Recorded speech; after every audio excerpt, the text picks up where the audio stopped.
All right, hey guys, today we're going to talk about Washington's new government and the role that he plays in building a cabinet and making so many important decisions that are still modeled today. So, here are essential questions. Who was the first president of the United States? What did the Judiciary Act establish? And who led the first two political parties that emerged? Okay, so Washington. So George Washington, as you recall, headed the Constitutional Convention. He had led the troops in the Revolutionary War. He was the obvious choice to be the first president of the United States. So the Electoral College will choose him unanimously. It's not happened since. So that was a big deal. In our history, a unanimous choice as the first president. He took the oath of office on April 30th, 1789, because this is prior to the current amendment that we have, the 20th Amendment, where the president now is inaugurated on January 20th. So back then, the president was inaugurated somewhere in March to April. So anyway, he's going to be inaugurated in late April and ushers in the Federalist period. Washington is not known as a big Federalist, okay, but he's, you're going to see he doesn't really support political parties. He thinks they're cause division within the country, imagine. But anyway, he's going to be, if we had to pick one side or the other, Federalist or Republican, he would lean more on the Federalist side. I want to show you a painting that is made of him, and it's called the Lansdowne Portrait. This portrait, it hangs in the back of my room on the bulletin board, a poster of it, but it says it was painted by Gilbert Stuart, known as the Lansdowne Portrait because it was a gift to the Marquis of Lansdowne, an English supporter of American independence, from a senator of Pennsylvania. Anyway, it's going to end up back in the United States, and it is currently in the National Portrait Gallery at Smithsonian. Very famous painting. All right, so I want to show you a couple of things in the painting that are pretty cool, and we're just going to look at the symbolic items. So a couple of them. First of all, we'll look at Washington's clothing. It says he was aware of personal attire and the symbolism of it. It says when Second Continental Congress assembled, he was the only delegate there in military uniform because he wanted to show Virginia's willingness to help Massachusetts, who was already fighting the troops. So in this portrait, he's not got on a military uniform. So it's interesting.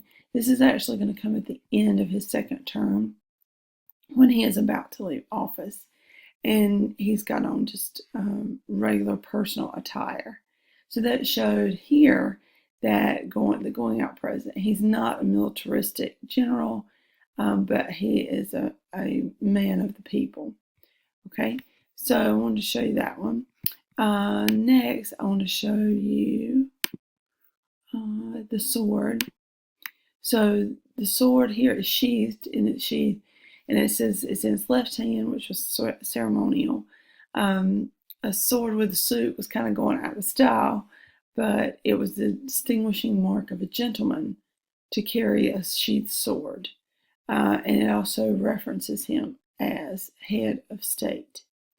Okay, very stately. All right. I also want to show you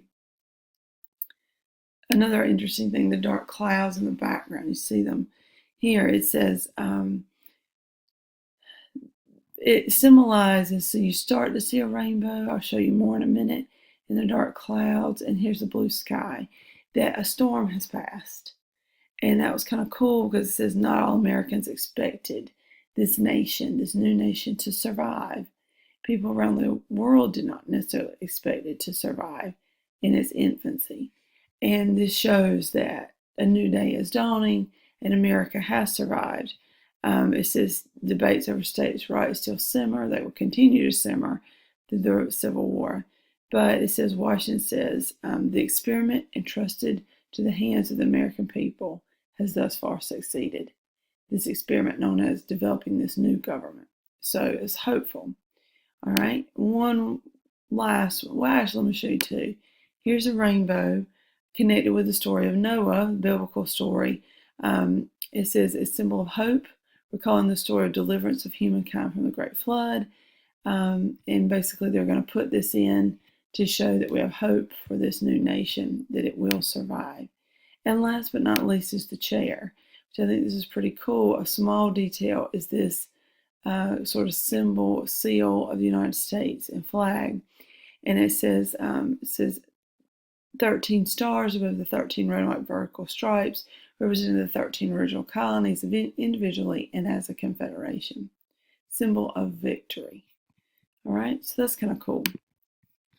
So a really neat sort of portrait there. So, and here is the same thing, just in a bigger version for you to see. All right. So Washington is going to come in and we're going to have set up the Judiciary Act. So this is a law that provided for the Supreme Court, consisted of Chief Justice and 5 at the time associates. So 6 total Supreme Court justices. So you must know Judiciary Act because it's going to establish the United States Supreme Court. So here is the next part of our 3 branches, all right, and really establishing the power that they have. It says set up 3 federal courts and 13 federal district courts. Also allows state courts decisions to be appealed to a federal court when it involved a constitutional issue. So you see now the federal government nationalism kind of looming here, where states must appeal up if they want a decision overturned. It says Chief Justice would be approved and chosen by the President. We still do that today. And the first Chief Justice was John Jay. So the Chief would be chosen by the President, and this person would be approved by the Senate. And first Chief Justice was John Jay. Supreme Court justices will serve for life. Washington will also form his cabinet, which is a term not for drawers, but in a piece of furniture, but it means people who are going to advise him. And these are also approved by the Senate, still done today. Department of State will be our man Thomas Jefferson. Interestingly, because Washington's a Federalist, Thomas Jefferson is a Republican, and he will be put in the cabinet. Department of War, Henry Knox, and Department of Treasury, Alexander Hamilton, who is a huge Federalist. Okay, let me go back to Supreme Court. Here's John Jay, first Supreme Court Chief Justice. Interesting quote here that America belongs to the people, not to interest groups, not to the courts, but to the people. And here are a picture of all the men, pictures of them in Washington's cabinet. Here's Washington, his Vice President, John Adams. Here's Thomas Jefferson, the Secretary of State. Henry Knox, as Secretary of War. We will later call this the Defense Department. Edmund Randolph, Attorney General. And Alexander Hamilton, the Treasury Secretary. Okay, so he puts his cabinet in place, and Jefferson and Hamilton, shockingly, don't get along. So remember, Jefferson's Republican, Hamilton's extreme Federalist. Hamilton develops a plan, and it is to pay off the war debt. So he says the federal government will assume the state's debts that they had accrued during the Revolutionary War. And we will put high tariffs on imports. So jack up the tax on imports to make some money to pay off the debt. And we'll create a national bank. I call it, most historians call it, not just me, the BUS, Bank of the United States, to provide a stable currency. So Hamilton wants to pay off the debt, federal government assumes states' debts by enacting high taxes on imports and creating a BUS that will establish a stable currency. Jefferson going to lead a bunch of Southern anti-federalists, we call them Democratic Republicans, against Hamilton's plan. And he believed Hamilton's ideas just to help the rich and are going to hurt these indebted farmers in these states. They are going to strike a deal. Jefferson agrees to the U.S. government paying off the debt and assuming the debts of the states, as long as Hamilton agrees to move the U.S. capital from New York, which it had been moved to the Potomac River, which technically is, we would now call Washington, D.C. Didn't have a name at that time.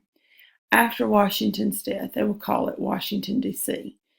Hamilton goes along with this because it also gives him Southern support for his bus.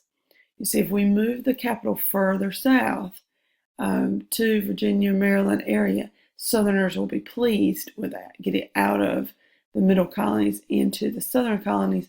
They'll be happy and go along with Hamilton's bus. So that's the deal. Against Washington's wishes, the first political parties are formed. As this deal goes sealed, signed, delivered, Hamilton and Jefferson usher in the Federalist Party and the Republican Party. Federalist, Hamilton's idea of strong central government. Democrat, Republican, Jefferson's idea of strong state government. So here is the information a different way. You need to know this list. Hamilton's going to support strong central government with an educated elite upper class. He's upper class.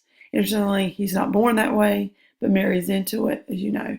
And he believes the upper class are more enlightened. They're the ones who should run the country.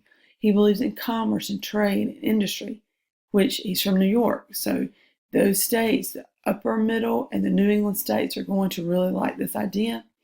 And he supports Great Britain very much so in foreign affairs, and has support in the North because he's from New York. Jefferson, anti-federalist, we would call Republican here, is going to distrust strong central government. He thinks it favors the rich. He wants strong state governments, local governments. He favors a society of farmer citizens. This is not necessarily uneducated farmers. He certainly is one of the most educated founding fathers. But it just means farmers who work the land and people who are not necessarily trying to make a huge profit. And also he gets support in the southern areas and out west. All right, so south and west will support him. So the differences in these two men create the first political parties in the United States. Hamilton, a Federalist, Jefferson, a Republican. And they're not going to get along, these two gentlemen. However, they do respect each other. It's very much unlike politics today, where we see politicians just really tear each other up personally. These two men are not going to do that. They just disagree on policy. And it'd be nice if we could go back to that. Here's the bus, Hamilton's Bank of the United States, that's going to support a stable currency that he gets to go into existence with that deal with Jefferson. And here's Hamilton, who will later be on our $10 bill. Why? Because he's the first Secretary of the Treasury and establishes the bus. Never going to be president, but very, very important man. And here's another slide that compares Hamilton to Jefferson. Here's Hamilton, here's Jefferson. Which one had the better idea? They're going to have conflicting ideas of what government should be and what it should do. So that's very important. Okay, I'm going to go back to essential questions. And they say, who was the first president of the United States? George Washington. What did the Judiciary Act establish? So we sit down here, it establishes a Supreme Court with a Chief Justice chosen by the President, approved by the Senate, and they will serve for life. It also establishes other federal courts. And who led the first two political parties? So Jefferson's going to lead the Republicans, state government, farmer citizens support in the South and the West. He's also going to support France. Hamilton will support the Federalist Party, strong, educated elite, wealthy elite, merchants, factory owners in the North. We're going to support Britain, big central government is their thing, not state.